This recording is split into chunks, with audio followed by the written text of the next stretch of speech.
نحمدہ ونصلی علی رسولہ الکریم، اما بعد، فاعوذ باللہ من الشیطان الرجیم، بسم اللہ الرحمن الرحیم۔ رضی اللہ عنہم ورضوا عنہ، اللہ ان سے راضی ہو گیا اور وہ اس سے راضی ہو گئے۔ خلافت راستہ کو نمونہ بناؤ، خلافت راستہ کو نمونہ بناؤ، عزت سے جیو عزت ہی پاؤ۔ وہی ہے نمونہ تمہارے لیے بس، وہی ہے نمونہ تمہارے لیے بس، طریقہ خلافت پہ قربان ہو جاؤ۔ سامعین محترم، ابھی جس موضوع کے تحت میرے ہونٹوں کی جنبش تمہارے کانوں کی سماعت بنے گی وہ موضوع ہے یہ تیرے پراسرار بندے ہیں۔ شخصیات کا تذکرہ سنہرے حروف سے کیا اور لکھا جاتا ہے۔ بہت سی شخصیات کو تاریخ اپنے ماتھے کا جھومر بناتی رہی۔ کسی نے سلطنت کی سلطنتیں زیر و زبر کر ڈالی، کسی نے بادشاہت کو فقیری کا ذائقہ چکھایا تو کسی نے بازوئے قوت سے لمحوں میں ہزاروں چہروں کو بدل ڈالا، کسی نے زمین پر بھٹکی انسانیت کو چاند کے سامنے لا کھڑا کیا۔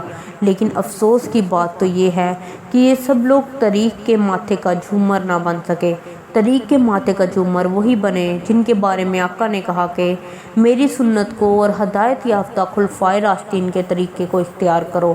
نام انہی کا دنیا میں چمکا جو اشداء علی الکفار رحماء بینہم، کافروں پر بہت سخت ہیں، آپس میں نہایت رحم دل ہیں، کی عملی تصویر بنے۔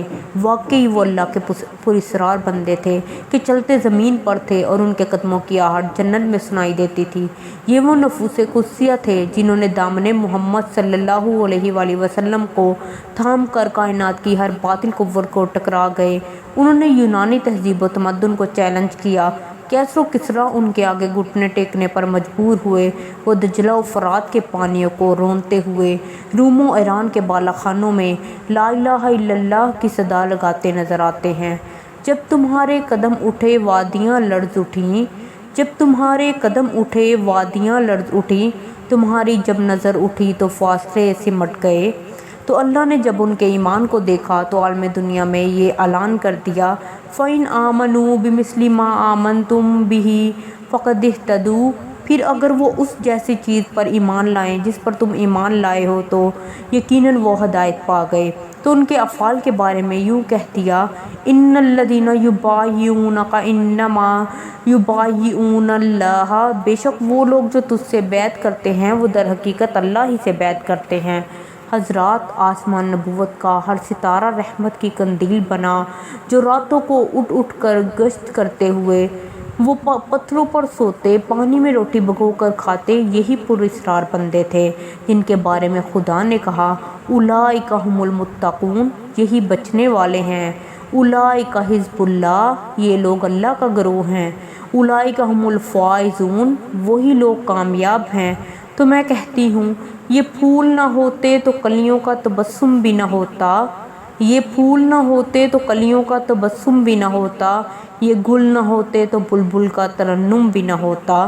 ان کی عظمت کے ترانے، ان کی فضیلت کے نغمات اور ان کی منقبت کے راگ ناطق وحی نے لسان نبوت سے ادا کیے۔ رضی اللہ عنہم ورضوا عنہم، اللہ ان سے راضی ہو گیا اور وہ اس سے راضی ہو گئے۔ وما علینا الا البلاغ المبین، صدق اللہ العظیم۔ مہربانی کر کے اس چینل کو سبسکرائب کریں اور ساتھ لگے بیل آئیکن کو دبائیں، اور اگر آپ اور بھی تقریریں سننا چاہتے ہیں تو یہ اینڈ اسکرین پر لگی ہوئی پلے لسٹ سے آپ سن سکتے ہیں۔ صدق اللہ العظیم۔